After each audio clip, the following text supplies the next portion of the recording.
आइए शुरुआत करने जा रहा हूं आज की पहली बड़ी खबर के साथ, और पहली बड़ी खबर है पॉलीग्राफ टेस्ट से अब ये राज उगलेगा, ये संजय रॉय। लेकिन अभी भी गुस्सा उसी तरह का है। देश के अलग अलग शहरों से जो तस्वीरें आ रही हैं, कोलकाता की तस्वीर आप देख रहे हैं। कोलकाता में हाई कोर्ट के बाहर वकील सड़कों पर उतरे।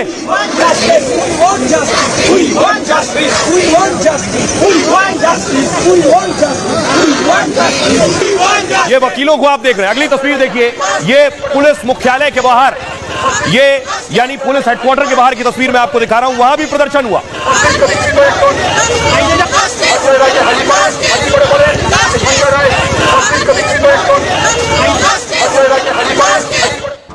तो ये आपने देखा कोलकाता का हाल। लेकिन उत्तर प्रदेश में देखिए, एक तरफ बात हो रही है डॉक्टर से रेप और हत्या की। यूपी में देखिए, आगरा से तस्वीर आ रही है। एक लड़की स्कूटी पर जा रही है, पीछे दो बाइक सवार पीछा कर रहे हैं। देखिए रात का वक्त है, स्कूटी पर लड़की है, अगल बगल दोनों तरफ आपको दो लड़के नजर आ रहे हैं। आगरा की तस्वीर है, देर रात देखिए सड़क पर क्या हो रहा है। बारिश हो रखी है, दोनों तरफ देखिए, ये देख रहे हैं बाइक सवार लड़की के साथ छेड़छाड़ कर रहे हैं, उसे परेशान कर रहे हैं, उसकी बाइक पर लात भी मार रहे हैं। ये आगरा की तस्वीर मैं आपको दिखा रहा हूं। अब सोचिए, लड़की जब सड़क पर निकल रही है तो उसकी सुरक्षा की जिम्मेदारी, उसकी हिफाजत करना, यह शासन प्रशासन की जिम्मेदारी। आप देख रहे हैं बाइक से लड़की स्कूटी से जा रही है, बाइक सवार क्या कर रहे हैं। यह आगरा की कहानी है। यूपी में योगी राज में क्या होता है ये देखिए, दोनों अंदर हैं, दोनों बाइक सवार जो स्कूटी में जा रही लड़की के साथ छेड़छाड़ कर रहे थे, दोनों सलाखों के पीछे हैं। 12 घंटे भी नहीं लगे, योगी राज में फौरन अंदर। कल भी मैंने आपको दिखाया था, लड़की से छेड़छाड़ या रेप, सजा देख लीजिए आप।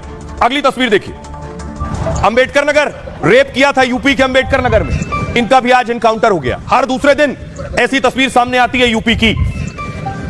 ये सबक है ऐसे लोगों के लिए और संदेश है ऐसी जहनियत और मानसिकता वालों के लिए कि उत्तर प्रदेश में तो ऐसा ही चलता है। लड़की से छेड़छाड़, ये रेप का आरोपी है। देखिए खेत में पुलिस ने एनकाउंटर कर दिया है और अब पुलिस के कंधों पर है। अब दूसरी तरफ देखिए, कोलकाता वाला है। ये कोलकाता वाला आरोपी है, रेप, बलात्कार और हत्या वाला। इसका साइकोलॉजिकल टेस्ट आज हुआ और अब इसके बाद अब इसका पॉलीग्राफ टेस्ट होना है। साथ ही साथ आपको बताऊं कि ऑटोप्सी रिपोर्ट आ गई है और ऑटोप्सी रिपोर्ट जो बताती है कि पीड़िता की मौत किस तरह से हुई, किस बेरहमी के साथ उसकी हत्या की गई। ये रिपोर्ट देखिए।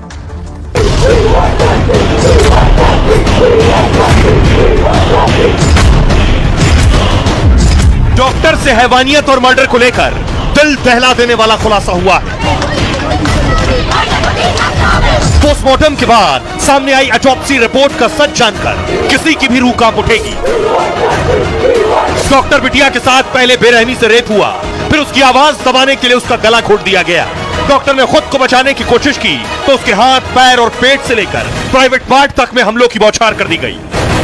दरिंदगी का एक गुनहगार सीबीआई के शिकंजे में है, लेकिन वो पाप के बाकी मोहरे का नाम छिपा रहा है। लेकिन ये सच भी जल्द ही बाहर आने वाला है।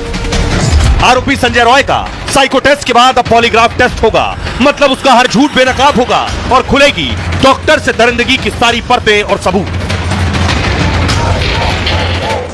और आइए मैं आपको बताऊं, जो रिपोर्ट आई है वो क्या कह रही है। उससे पहले ये तस्वीर देखिए, ये वही हॉल है, इसी हॉल में दरिंदगी हुई, हैवानियत हुई, इसी हॉल में रेप हुआ और इसी हॉल में बेरहमी से उस डॉक्टर की हत्या हुई। 45 मिनट के अंदर संजय रॉय 45 मिनट लगभग इस सेमिनार हॉल में रहा और 45 मिनट में उसने बेरहमी की। अब देखिए जरा ऑटोप्सी रिपोर्ट जो आई है वो क्या कह रही है। यह दरअसल पोस्टमार्टम रिपोर्ट के बाद ये डिटेल्ड रिपोर्ट आती है ऑटोप्सी की। क्या होता है ये मैं आपको बताऊं। ये रेप और मर्डर मामले में बड़ा खुलासा हुआ इस रिपोर्ट के जरिए और लेडी डॉक्टर की ऑटोप्सी रिपोर्ट डरा देने वाली है। ऑटोप्सी रिपोर्ट में मौत की असली वजह का पता लगा है। आरोपी संजय रॉय ने पीड़िता पर वहशियाना हमला किया। लेडी डॉक्टर उस वक्त नींद में थी, तब संजय रॉय ने उस पर हमला किया। रात के वक्त 3, साढ़े 3 बजे का वक्त। इसके बाद भी डॉक्टर ने खुद को बचाने की कोशिश की, वो लड़ती रही। डॉक्टर के नाखून में स्किन और ब्लड मिला है। इस शख्स का डीएनए टेस्ट से साबित हुआ है कि स्किन और ब्लड संजय रॉय का है, जो लेडी डॉक्टर के नाखून में मिला है। हाथापाई के दौरान संजय की स्किन पीड़िता के नाखून में आ गई। रिपोर्ट के मुताबिक गला दबाने से डॉक्टर की जान गई थी। डॉक्टर के शरीर पर संघर्ष और चोट के निशान मिले। डॉक्टर की बॉडी पर 1, 2 नहीं 14 चोट के निशान मिले हैं। उसके चेहरे पर भी खरोच वाले जख्म मिले। गला दबाने से डॉक्टर का जो थायराइड कार्टिलेज है वो टूट गया था, ऑटोप्सी रिपोर्ट ये कहती है। आधी नींद में अचानक हमले के बाद उसने चीखने की कोशिश की, लेकिन आरोपी ने उसका मुंह दबा रखा था। डॉक्टर के होठ, पेट, आंख, दाहिने हाथ पर चोट के निशान हैं। उंगली पर खरोच के साथ चोट के निशान मिले। रिपोर्ट के मुताबिक प्राइवेट पार्ट से भी खून बह रहा था। उसका कॉलर बोन भी टूट गया था। मुंह और गला दबाने से डॉक्टर की मौत हो गई। आरोपी के हाथों पर भी गहरी चोट के और खरोच के निशान मिले। सूत्रों के मुताबिक 3 लोगों के सीमेन की खबर जो आई थी वो झूठी है, वो गलत है। और फिलहाल सीबीआई पूरे मामले की जांच में जुटी हुई है। आरोपी संजय रॉय से लगातार पूछताछ की जा रही है। कॉलेज के प्रिंसिपल से भी सवाल जवाब किए जा रहे हैं। और जिस डॉक्टर ने 151 mg सीमेन की बात की थी, उसे नोटिस दिया पुलिस ने नोटिस देकर उस डॉक्टर को आज बुलाया है। सुनिए जरा डॉक्टर सुवर्ण गोस्वामी, जिन्हें आज बुलाया था और उनसे पूछताछ की गई। Why have I been summoned? I really don't know, because I have done any wrong. I have done any no wrong, rather. So, what if based on some baseless allegations they have summoned me? My lawyers are going, my colleagues are going, all protest doctors are going. Let's see what they have to say. अब देखिए, आपने सुन लिया उस doctor को, लेकिन सच कैसे सामने आएगा? सच बताएगा ये शख्स जिसने कई चेहरे अब तक अपने दिखा रखे हैं। इन चेहरों के पीछे कई चेहरे हैं। ये है संजय रॉय के अलग अलग टेस्ट हो रहे हैं। संजय रॉय का साइकोलॉजिकल टेस्ट कल हुआ था और आज भी इसका एक साइकोलॉजिकल टेस्ट हुआ है। देखिए जरा क्या हुआ इसके टेस्ट में। ये संजय रॉय बैठा है। सीबीआई को आरोपी संजय रॉय के बयानों से शक हो रहा है। कोलकाता रेप केस में संजय रॉय दरअसल मुख्य आरोपी है। संजय रॉय का आज फिर साइकोलॉजिकल टेस्ट कराया गया। संजय रॉय का कई घंटों तक यह टेस्ट किया गया। इस टेस्ट में आरोपी के दिमाग को पढ़ा जाता है और साथ ही साथ आपको बताऊं, उसके दिमाग का मनोवैज्ञानिक तरीके से पोस्टमार्टम किया गया। आरोपी के दिमाग में दरअसल क्या चल रहा था, इसकी जानकारी मिली। सीबीआई की टीम को आरोपी के बारे में कई और बड़ी पुख्ता जानकारियां मिली। आरोपी की मनोदशा को समझने की कोशिश कर रही है सीबीआई। कैसे आरोपी ने रेप के बाद ट्रेनी डॉक्टर की हत्या कर दी, ये सारी जानकारी साइकोलॉजिकल टेस्ट में मिली है। अब उसका पॉलीग्राफ टेस्ट होना है। पॉलीग्राफ टेस्ट यानी जिसे आप लाई डिटेक्टर टेस्ट भी कहते हैं। देखिए जरा इसका पॉलीग्राफ टेस्ट होने वाला है। यह है संजय रॉय। अब आपको बताऊं कि संजय रॉय का जो पॉलीग्राफ टेस्ट होगा उसमें क्या होना। साइकोलॉजिकल टेस्ट के बाद पॉलीग्राफ टेस्ट किया जाता है और कोर्ट ने आरोपी के पॉलीग्राफ टेस्ट की इजाजत दे दी है। पॉलीग्राफ टेस्ट के लिए आरोपी की मंजूरी जरूरी होती है। यह आप पॉलीग्राफ टेस्ट देख रहे हैं, वो डॉक्टर भी आपको नजर आ रहा है। मैं आपको बताऊं क्या होगा इसमें। दरअसल झूठ पकड़ने के लिए यह पॉलीग्राफ टेस्ट किया जाता है। मशीन की मदद से यह देखा जाता है कि आरोपी सच बोल रहा है या झूठ। आप देखिए इसके शरीर में आपको मशीन लगी नजर आ रही है। इसके हाथ पे बीपी मशीन भी लगी है। एक शख्स सामने बैठा हुआ है, उसके पास कुछ ऐसे इंस्ट्रूमेंट्स है जिससे यह टेस्ट कर रहा है। किसी अपराध की तह तक जाने के लिए यह पॉलीग्राफ टेस्ट किया जाता है। इसे लाई डिटेक्टर टेस्ट के नाम से भी जाना जाता है और 2 से 4 घंटे के बीच यह टेस्ट खत्म हो जाता है। इसमें आरोपी से कई सवाल पूछे जाते हैं। इस टेस्ट में मशीन को व्यक्ति के शरीर से जोड़ दिया जाता है, जैसे इस वक्त आप देख रहे हैं इसके बॉडी में। इसकी हार्ट रेट, ब्लड प्रेशर, दिमाग के सिग्नल को देखा जाता है। झूठ बोलने पर दिमाग से एक सिग्नल P300 निकलता है और झूठ बोलने पर हार्ट रेट और ब्लड प्रेशर बढ़ने लगता है अचानक, जो कंप्यूटर पर जांच टीम के सामने दिखता भी है। इसमें सांस की गति, ब्लड प्रेशर, पसीने तक सच बता देते हैं और हाथ और पैर में हलचल भी सच झूठ का पता बता देती है।